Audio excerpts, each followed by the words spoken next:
Mary appears in the Gospels as a figure who is close and at the same time elusive. Close because her story is attached to the core of Christianity, the incarnation, the birth, the public life of Jesus, the pain of the cross, and the beginning of the community that proclaimed him risen. Elusive because when the reader tries to reconstruct a biography in the modern sense, the data becomes scarce. There are scenes, phrases, gestures, long silences. The result is paradoxical. A life narrated with few strokes ends up becoming one of the most vast and debated memories in the history of religion. This video will cover 31 aspects linked to Mary, from the most concrete details such as her name, her cultural context, marriage, the rituals in which she is venerated, and family episodes, to the way in which later tradition attempted to respond to what the scriptures did not record. Because the life of Mary is not understood only within the canonical texts, it is also understood in what came afterward. Interpretations, hymns, feasts, dogmas, apocryphal accounts, pilgrimages, and venerated objects. They do not always speak with the same voice. Sometimes history rests on a verse, sometimes it rests on a reconstructed social custom, sometimes on a liturgical tradition that became established centuries later. And precisely for that reason, Mary is such a powerful figure. She is a point where scripture, collective memory, and the human need to narrate what remained in the shadows converge. 1. The name of Mary, highness or exalted, and a more complex origin. In popular Christian tradition, Mary is often explained as highness or exalted, and that reading works very well as a devotional title, the woman elevated by God, the figure who appears at the summit of the narrative of the Incarnation. But when the origin of the name is examined closely, certainty fades. Its oldest form in the Jewish milieu was Miriam or Mariam, related to Miriam, the biblical name of Moses' sister, and specialists recognize that its etymology is not secure, with several competing hypotheses. One very frequently cited line suggests an Egyptian origin, the element Mr or Amari, associated with love or beloved, as in Egyptian names of the type beloved of.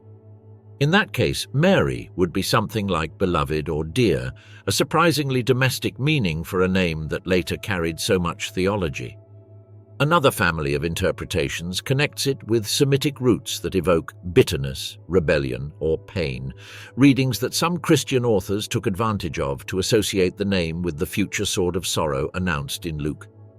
In parallel, creative etymologies appeared. Jerome, for example, spread a translation that ended up mutating through errors and changes of reading into Stella Maris, or Star of the Sea, one of the most famous Marian titles. Thus, highness or exalted is not ruled out as a spiritual meaning constructed by faith, but it cannot be sold as the only literal translation. The name of Mary enters history with linguistic ambiguity and emerges transformed into an emblem. 2. Mary of Cleophas, sister, sister-in-law, or a punctuation problem. At Calvary, the Gospel of John lists the women beside the cross with a phrase that in Greek allows more than one reading. His mother, his mother's sister, Mary of Cleophas, and Mary Magdalene. The question is immediate. Is John speaking of 3 women or of 4? Is his mother's sister another person, distinct from Mary of Cleophas, or is he describing the same one? Ancient tradition often leaned toward the family solution, identifying Cleophas or Clopas as a close relative of Joseph's circle. A key testimony appears in Eusebius, who cites Hegesippus and states that Clopas was Joseph's brother, which would make Mary of Clopas the Virgin's sister-in-law, sister in a broad sense, as was sometimes said of a clan relationship. That solution has a practical advantage. It explains why 2 closely related women could be called Mary, without the text being forced to invent a biological sister with the same name, something possible but striking.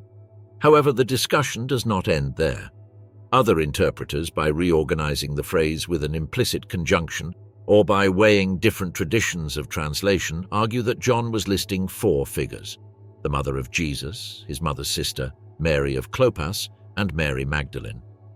In that reading, Mary of Clopas would no longer necessarily be the sister, but a 3rd woman of the circle. The result is uncomfortable but honest. The exact kinship between the Virgin and Mary of Cleophas is not a closed datum, but an intersection of grammar, ancient family custom, and later tradition. 3. Descendants of David, what the Gospels say and what they try to achieve. The The Gospels make an effort to link Jesus with the house of David because the expected Messiah had to fit that royal line. In Luke, the explicit detail is that Mary was betrothed to Joseph, a descendant of David, and that for that reason Joseph went up to Bethlehem, the city of David, to be registered. There, the text directly fastens the Davidic framework to Joseph. The most delicate point is Mary. Was she also Davidic?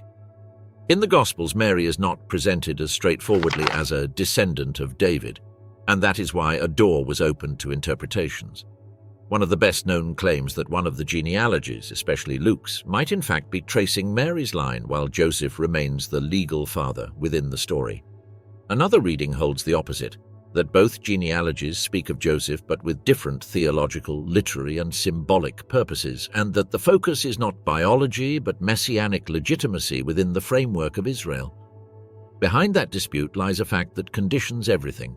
The same Gospels uphold the virginal conception, which forces descent to be thought of in terms of law, adoption, and social belonging, not only blood. In the ancient world, being a son of could also be a matter of household, name, and legal recognition. Therefore, even with conception by the work of the Spirit, the narrative can insist that Jesus is within the Davidic structure through Joseph, without the text feeling that it contradicts itself. Thus, when it is said Mary and Joseph were descendants of David, the strongest part of the textual anchoring falls on Joseph. The rest depends on how one interprets a genealogy written to persuade, not to fill out a civil registry. 4.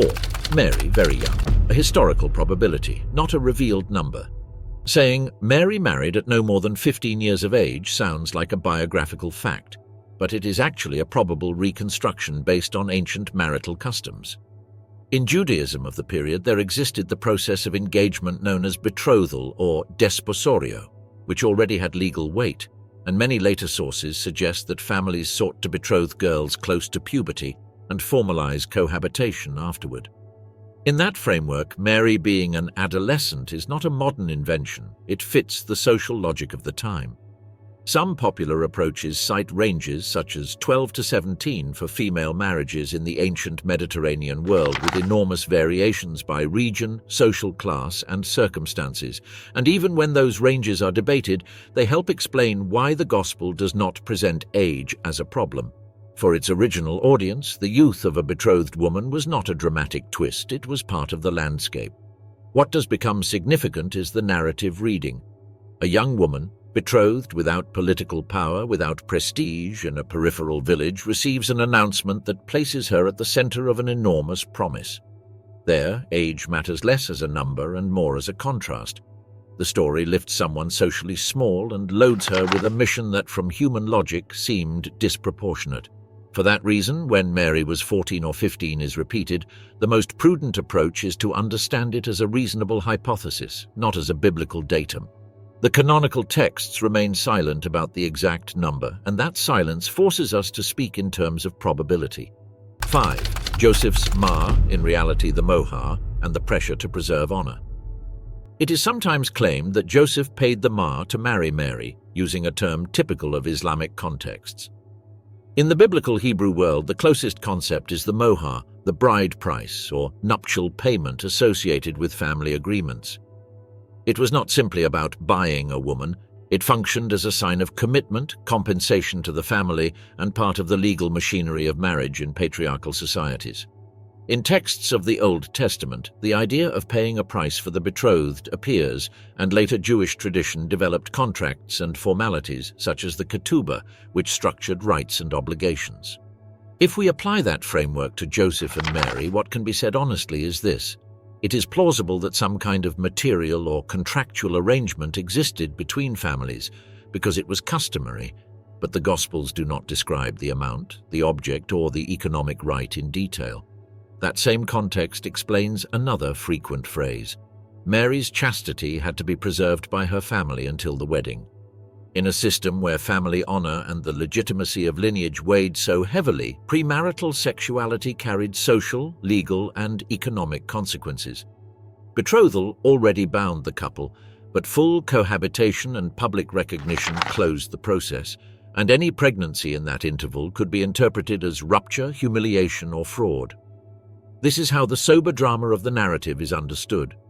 The text does not need to shout "scandal" for the ancient reader to feel it. It was enough to know how weddings worked to grasp what was at stake. 6. The announcement of the Archangel Gabriel and Mary's yes. According to the Gospel of Luke, the episode began without signs of grandeur. Nazareth, a town of Galilee, and a young virgin betrothed to Joseph. In that domestic setting, Gabriel burst in with a greeting that sounded less like courtesy and more like a verdict. Mary was favored by God, and the Lord was with her. The initial reaction was neither heroic nor mystical. It was bewilderment. The text insists that she was troubled and wondered what such a greeting might mean, as if the message had shattered her map of the normal. Then came the core of the announcement. "Do not be afraid," followed by the impossible promise. She would conceive and bear a son. She was to name him Jesus, and that son would be called Son of the Most High, with a reign linked to David and without end. For a Jewish hearer, those words were not poetry. They were the classic language of messianic expectations. Mary asked, "How will this be?" because she was not yet living with Joseph. The question was direct, almost technical. Gabriel's answer did not dismantle the mystery. It elevated it. The pregnancy would not come by human decision, but by the action of the Holy Spirit. The text uses the idea of being overshadowed by the power of God, a way of saying that the origin of that life would not be explainable by ordinary mechanics. As confirmation, Gabriel added a sign. Elizabeth, her elderly relative considered barren, was already pregnant, and in that same momentum came the phrase that bound everything together. "For God, nothing will be impossible." Mary did not respond with a long speech, but with a brief surrender. She declared herself the Lord's servant and accepted that the announced word be fulfilled, and the angel departed. 7. Elizabeth pregnant, the proof God leaves within the family. The announcement to Mary did not float as an isolated experience. Luke anchored it in a verifiable fact within her own circle. Elizabeth, her relative, was pregnant in her old age, and that pregnancy was already 6 months along. The sentence is short, but its weight is enormous because Elizabeth was not simply another woman. She was the living example of what the community considered closed. If she had been called barren, her womb should have been a verdict, yet in the narrative, the womb became a sign. Elizabeth's function is double. On the one hand, she operates as internal evidence. Mary is not alone with an impossible word. She has a fact she can see, touch, and hear. On the other hand, Elizabeth turns the announcement into a pattern.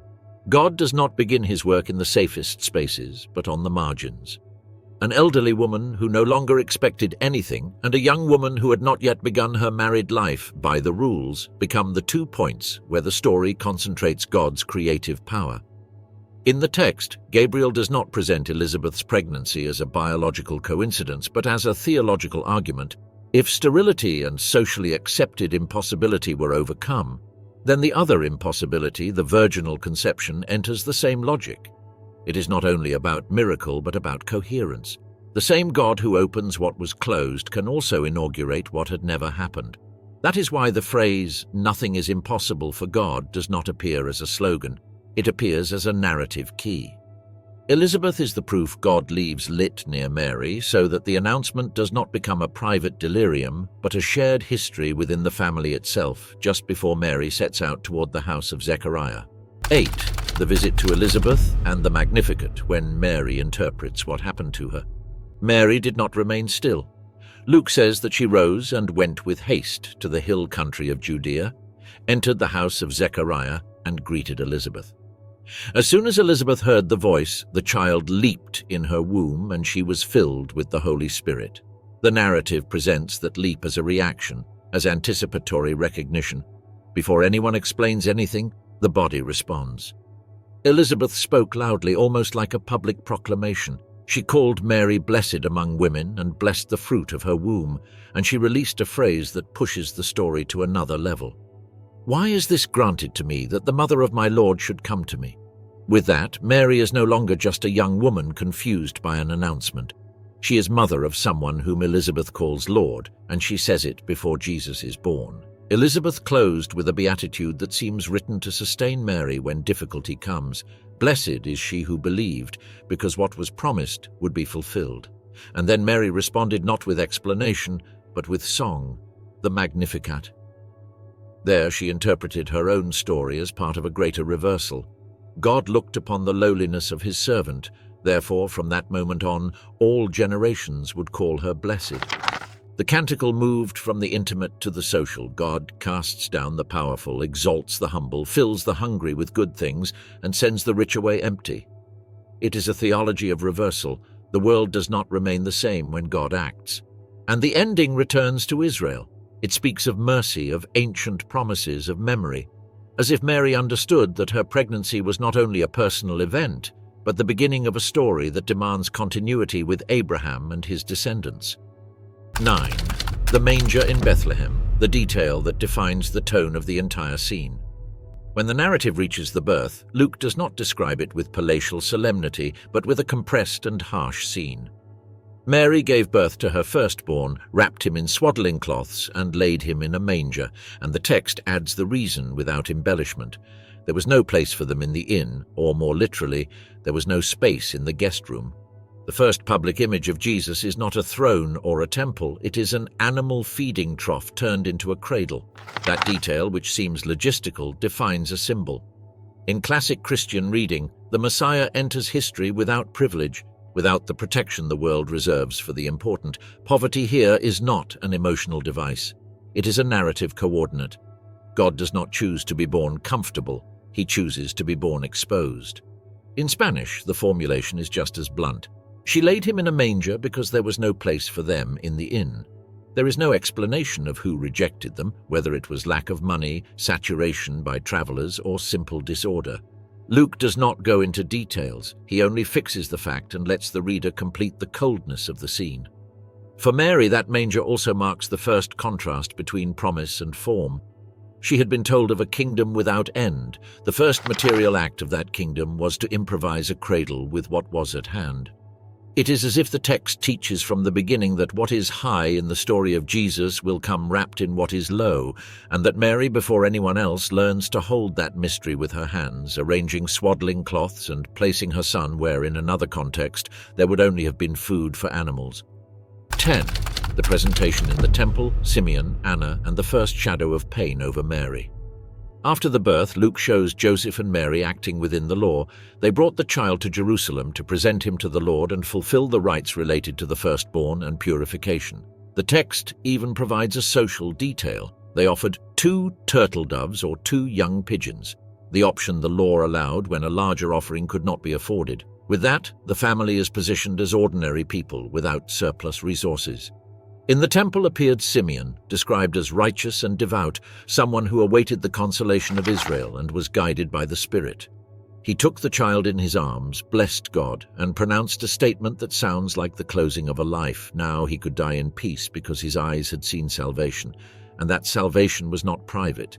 It would be a light for the Gentiles and glory for Israel, a phrase that expands the child's destiny beyond his own people.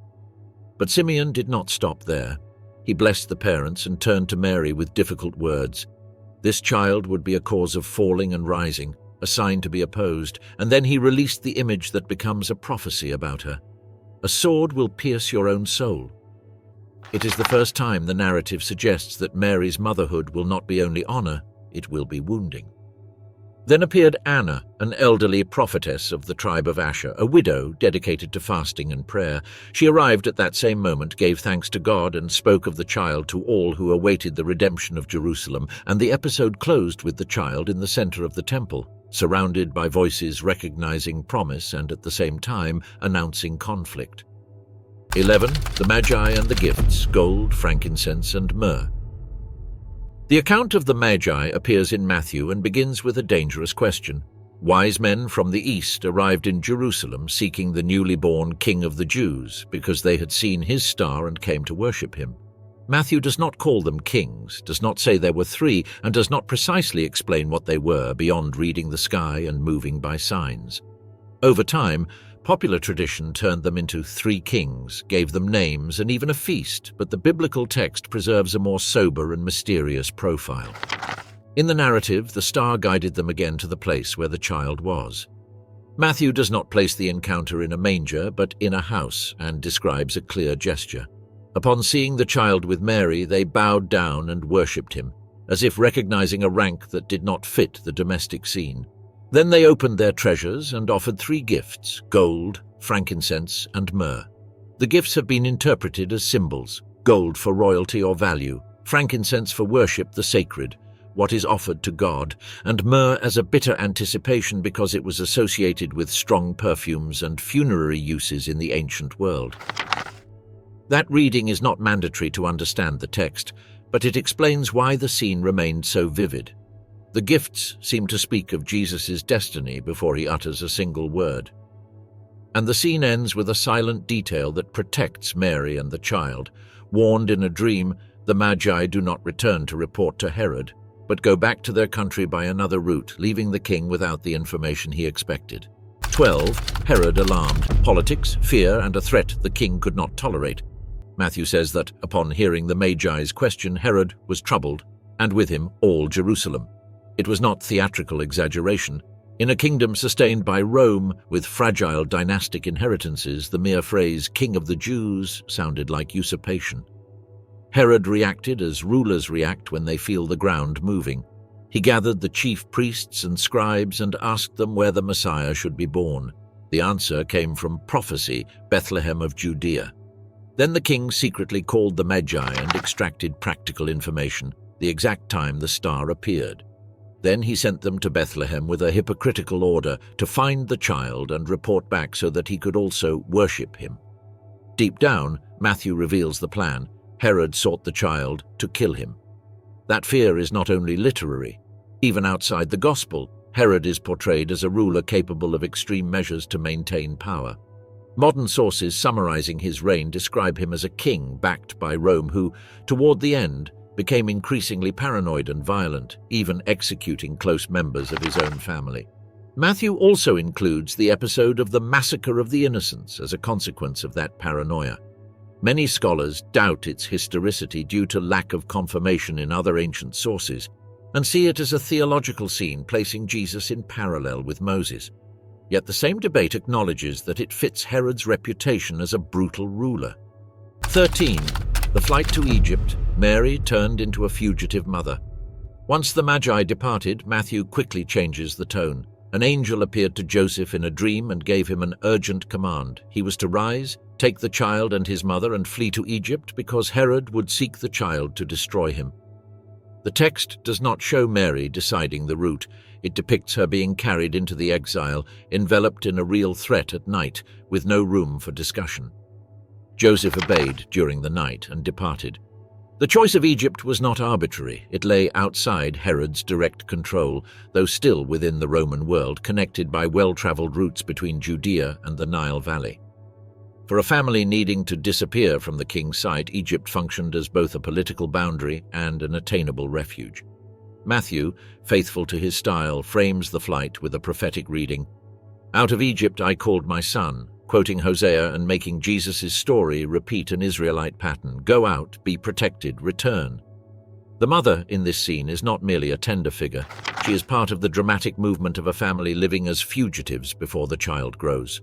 After Herod's death, a new dream orders the return. Joseph feared returning to Judea because of Archelaus, and, warned again, settled in Galilee in Nazareth, closing the cycle of flight and return without Mary speaking in defense. The story carries her as if her motherhood were marked by forced paths. 14. At 12 years old, Mary loses him in Jerusalem and finds him speaking about his father. Luke says that Jesus' parents went to Jerusalem every year for Passover. This custom portrays them as an observant family. Ascending to the temple in pilgrimage was a gesture of religious identity, a massive movement often done in caravans among relatives and neighbors where children could move about without being glued to a single adult. When Jesus turned 12, they went up again. At the end of the festival, they began the return journey, and Jesus stayed in Jerusalem without their knowledge. They thought he was with the group and walked an entire day before noticing the absence. Then began the human side of the story. Mary and Joseph searched among relatives and acquaintances, did not find him, and had to return to the city.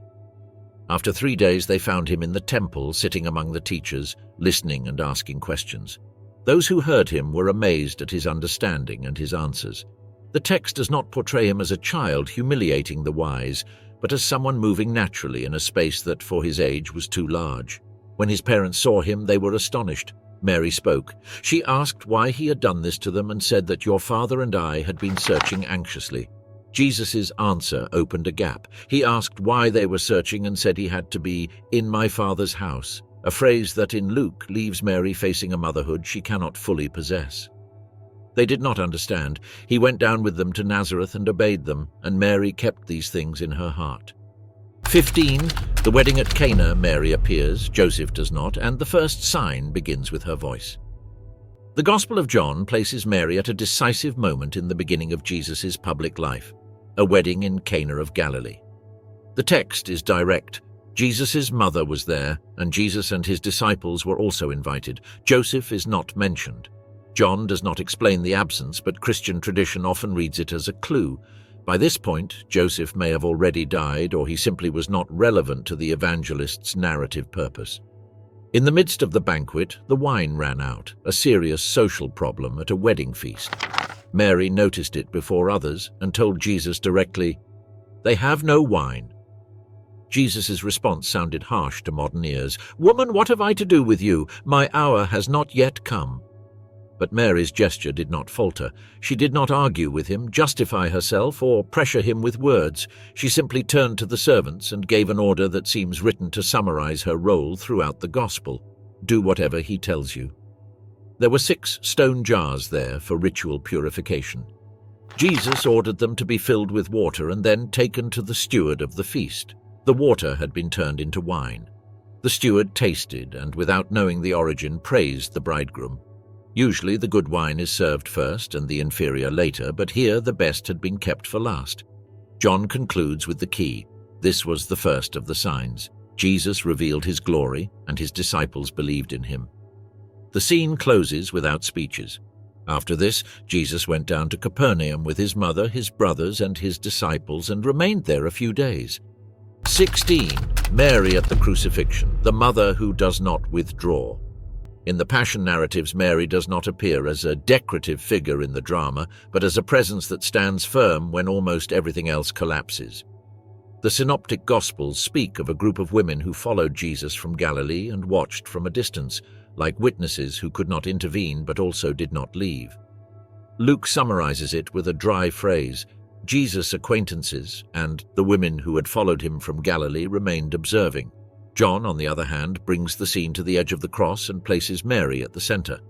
By the cross were Jesus' mother, other women of the circle, including Mary of Cleophas and Mary Magdalene, and the beloved disciple. This difference is not necessarily a clash, it is a focus.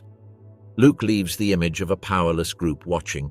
John focuses on the core, the mother facing her son's body already without protective distance. And there happens something that is not only sentimental but social and legal. Jesus looks at his mother and says, "Woman, behold your son." Then he looks at the disciple and says, "Behold your mother." In first-century logic, this implies care, shelter, belonging.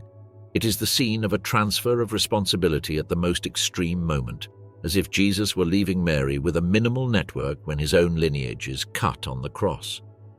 John concludes with a detail that closes the gesture. From that hour, the disciple took her into his home. The text does not need to say Mary was left alone for the fragility of the moment to be understood. The son dies, the father, Joseph, does not appear, and the immediate future of the mother is tied to the protection of the nascent community, starting with that disciple. 17. How old was Mary when Jesus died? A calculation by ranges, not a revealed fact.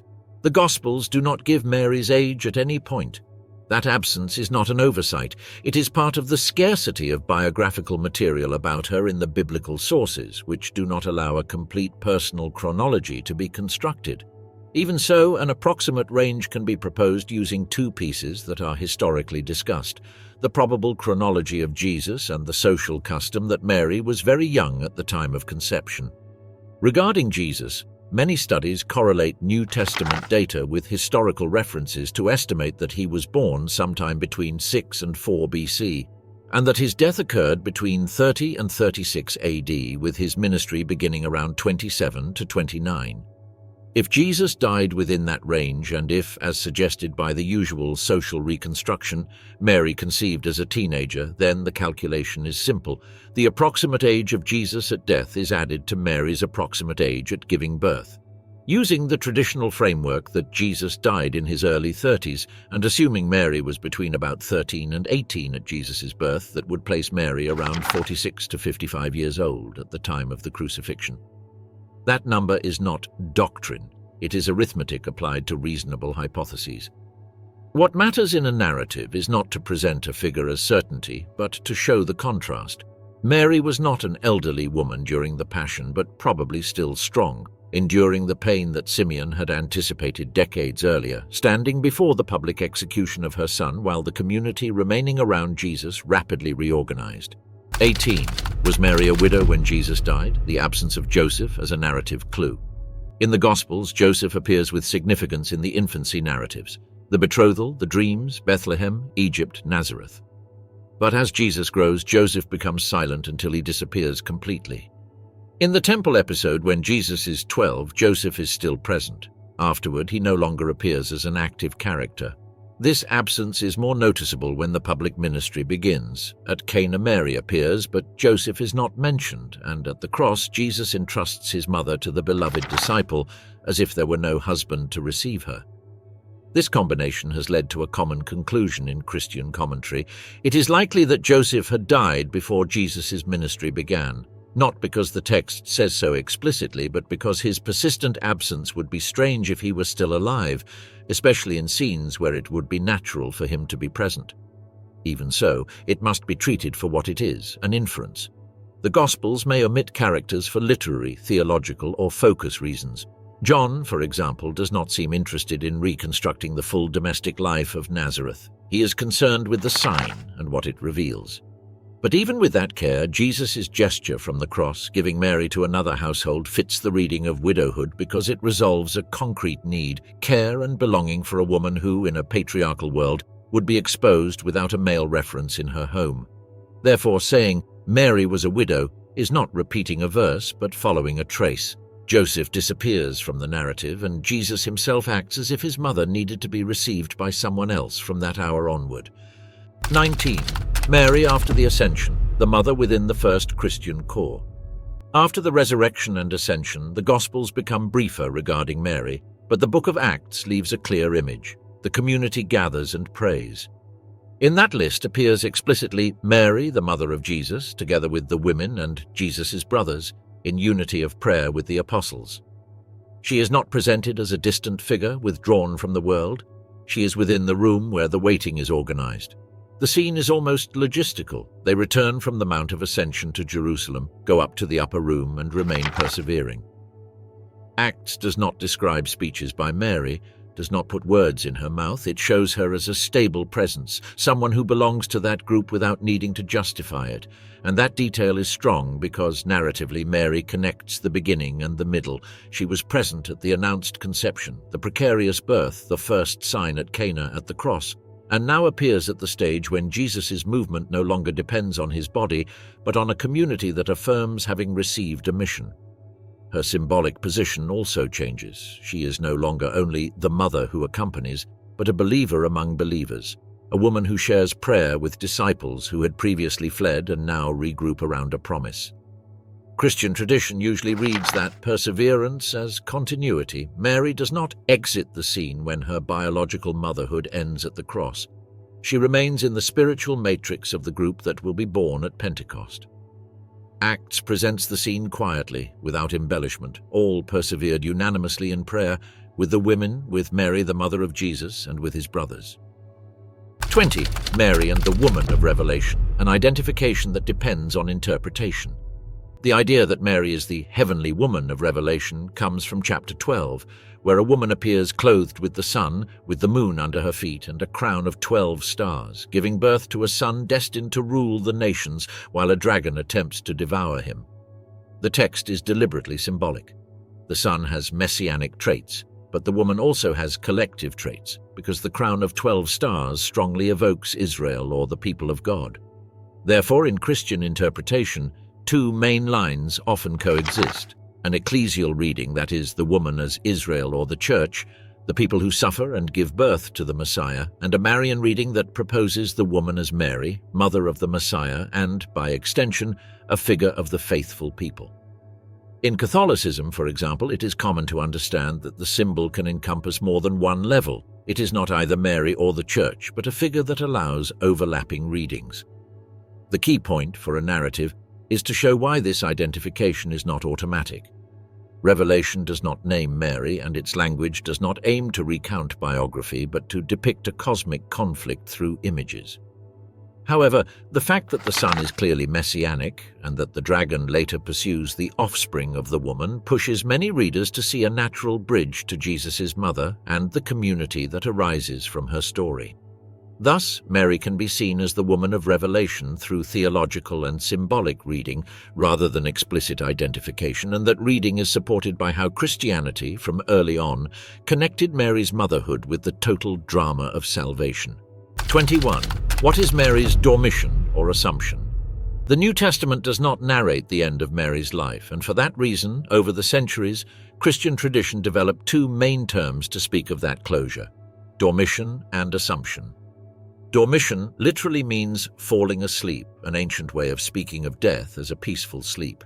In Eastern Christianity, composed of Orthodox and many Eastern churches, that word remained the main title of the feast because it focuses on Mary's rest and on what, according to tradition, happened immediately afterward. In the West, however, the term that ultimately prevailed was Assumption, emphasizing glorification. The idea that Mary was taken into heaven fully, not only in spirit, but also bodily. The difference in terminology does not always imply a total difference in belief, but it does indicate emphasis. The East usually recounts the sequence as natural death, reception of the soul by Christ, and subsequent glorification of the body. In Catholicism, the Assumption was defined as dogma in 1950 by Pope Pius XII, although it is recognized that whether Mary died or not has had historical interpretive nuances. The date is also a point of convergence. August 15th is the classic day of celebration, and the Eastern liturgy observes it as the great feast of the falling asleep, or dormition of the Mother of God, while Rome celebrates it as the Assumption. 22. The fast of the Dormition, 14 days to order the heart before August 15th. In the Orthodox calendar, the Dormition does not arrive suddenly. It is surrounded by preparation. Hence there is the Dormition fast, one of the 4 great fasting periods of the liturgical year. It lasts 14 days, usually from August 1st to 14th, and culminates with the great feast on August 15th. For those following the Julian calendar in the old style, the dates shift in the civil calendar and usually fall from August 14th to 28th. The logic of the fast is not presented as punishment but as concentration, quieting the body to increase prayer, attention and charity. In many Orthodox guides, it is described as a relatively strict fast compared to other periods, although exact practice may vary by jurisdiction and pastoral guidance. Within those 14 days, there is a bright point, August 6th, the Feast of the Transfiguration, when many traditions allow partial relaxation of the fast, for example, permitting fish in some customs, as if the liturgy reminds that ascetic effort is not pure deprivation but preparation to contemplate glory, and there is a very recognizable spiritual atmosphere. In several churches, services of supplication are sung to the Theotokos, the Mother of God, such as the Paraklesis, the prayers of the living for comfort during the first days of August, reinforcing the idea that while the believer disciplines themselves, they also rely on Mary's intercession. Thus, the fast is not only refraining from certain foods, but a way of walking toward August 15th with a calmer mind and a more willing heart. 23. Origin of Mary's Dormition, 1st to 5th centuries, biblical silence, early questions, and apocryphal accounts. The first concrete fact is uncomfortable for those seeking a complete biography. The canonical scriptures do not record how Mary's life ended. This silence opened a field of questions in the early church, and by the 4th century a key testimony appears. Epiphanius of Salamis admitted that he could not find an authorized tradition and mentioned that different opinions circulated regarding Mary's end. That is, it was not a closed issue for everyone, and precisely for that reason it became fertile ground for narratives. In the same line, modern studies usually place the birth of the Dormition traditions in a set of apocryphal or non-canonical texts that attempted to narrate what the New Testament did not say. Among the oldest mentioned in research is the Liber Requiae Mariae, or Book of Mary's Rest, and in parallel a family of texts known as the Six Books Dormition Apocryphon, with proposed dating from the 3rd to 4th century in their original form, though preserved in later manuscripts and multiple languages. The important thing is to understand what this proliferation reveals, not just literary curiosity, but growing devotion. The variety of versions suggests that different communities were already trying to remember Mary's end in distinct ways, sometimes emphasizing her peaceful death, sometimes her glorification. In that period, up to the 5th century, there was still no single dominant account, but a shared core emerges. Mary rests, Christ receives her, and her destiny does not end in an ordinary tomb. 24. Origin of Mary's Dormition, 5th to 7th centuries. The feast is fixed, and the classic versions multiply. From the late 5th century and during the 6th and 7th centuries, the Dormition traditions became much more visible in manuscripts and homilies and began to approach what would later be considered the standard account in many churches. In this period, influential texts appear such as the Transitus Mariae attributed to Pseudo-Mellitus, usually dated by scholars to the late 5th century, along with other pseudonymous writings and regional versions that repeat the same narrative core with differing details. In parallel, not only did texts increase, so did liturgy. Various historical syntheses note that the celebration of Mary's end was already spreading, and in the East, Emperor Maurice fixed the feast on August 15th around the year 600, a gesture that helped organize the calendar and consolidate a common commemoration. In the West, the process was more gradual. The feast came from the East and changed name and emphasis over time until Assumption became the dominant term in many calendars. Even ancient lists of apocryphal books record titles related to Mary's Dormition or Assumption, showing two things at once: that they circulated widely, and that the Church distinguished between biblical canon and devotional literature without erasing the popular power of the subject. Thus, between the 5th and 7th centuries, the framework stabilized. It was no longer just a pious rumor, but a set of narratives and celebrations that gave Mary's end a fixed place in Christian memory. 25. The narrative behind the Dormition: apostles gathered, soul received by Christ, and a tomb that does not hold. Although there are more than 60 ancient accounts of Mary's end in multiple languages, many versions share a recognizable dramatic structure. Mary, aware of her departure, receives an announcement or preparation, and then one of the most repeated motifs occurs.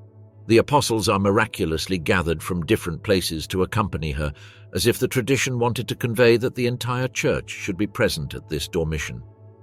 Then comes the central moment. Mary falls asleep or dies peacefully, and Christ receives her soul. Here the word Dormition gains meaning. It is not a death presented as bare tragedy, but as guarded rest. The scene often continues with the funeral and burial, usually in Jerusalem, although some later traditions place the end of her life elsewhere. The twist that makes these narratives unforgettable is the tomb. In several versions, one of the apostles, frequently Thomas, does not arrive on time. His late arrival prompts the reopening of the tomb, and there appears the decisive sign: the tomb is empty, or only the linens remain. Some traditions add a symbolic detail. Mary drops her belt as proof from glory, reinforcing the idea that this is not theft or confusion, but glorification. The Church may consider these texts apocryphal, but their narrative power is clear. They present Mary's end as a passion without blood, a scene where death does not have the final word and where the destiny of her body anticipates what Christianity promises for all at the end, with an image that does not end in sealed stone but in absence and mystery. 26. 3 days later, Christ reunites Mary's body and soul. In many Eastern traditions of the Dormition, the account does not end when Mary falls asleep. It continues with a precise sequence. Her soul is received by Christ, and her body is placed in a tomb, often identified with Gethsemane, while the apostles watch and pray. The story gains intensity through a repeated detail in several versions. Thomas arrives late. This is not a narrative whim. It triggers the opening of the tomb, transforming a funeral into a sign. When Thomas asks to see the place, the group goes to the tomb, opens it, and the body is gone. According to these traditions, what remains is not a hidden corpse or a human explanation. It is emptiness, sometimes accompanied by the scent of a sweet perfume, as if absence itself conveys the message. Then comes the element that gives rise to the phrase, 3 days later. It is said that Christ took Mary's body to heaven to reunite it with her soul on the 3rd day. The 3-day timeline is deliberate, resonating with the Christian imagination of the 3rd day as the moment of death's ultimate reversal. Orthodox theology generally presents the core sequence as follows: dormition or death, reception of the soul by Christ, burial, late arrival of Thomas, empty tomb, and bodily assumption. This is not intended as a verifiable biography in modern terms, but as a liturgical tradition conveying something greater, that the mother of Jesus participates in advance in the hope of resurrection. The 3 days functions as an anchor, the minimum time for death to appear real, and the exact time for tradition to assert that death did not have the final word. 27. Mary, in Islam, Maryam, a unique and unparalleled place. In Islam, Mary is not a secondary figure borrowed from Christianity. She is Maryam bint Imran, and her status is unique. The Quran mentions her repeatedly and grants her a privilege no other woman receives. She is the only woman named explicitly in the Quranic text. This technical-seeming detail shows intention. Maryam is not defined as wife of or mother of in social terms. She is a religious figure in her own right. This uniqueness is further highlighted by a major literary gesture. There is a whole surah named Maryam, which recounts the core of her story, including the birth and public trial she faces. In Islamic tradition, Maryam embodies purity, divine selection, and endurance, showing that God can act beyond human limits, just as he created Adam without a father or mother. Another detail defines Muslim devotion. Jesus is frequently called Isa ibn Maryam, Jesus, son of Mary, a way of honoring both and emphasizing Mary's dignity. Many Muslim interpretations stress that this naming highlights Mary's role not merely as mother, but as a virtuous figure whose choice and status matter independently. When Islam calls Maryam the most important woman in history, it is not folklore. It reflects a concrete textual and doctrinal place, where she is a model of faith and one of the most exalted female figures in Islamic tradition. 28. According to the scriptures, a strong-willed woman, not a silent shadow. If Mary is reduced to being only gentle or passive, the text presents someone else entirely. In Luke, the Magnificat is not a sigh. It is a spiritual manifesto where Mary speaks of a God who brings down the powerful from their thrones and lifts the humble, scatters the proud, and reverses social order. This is not the voice of someone numbed by devotion.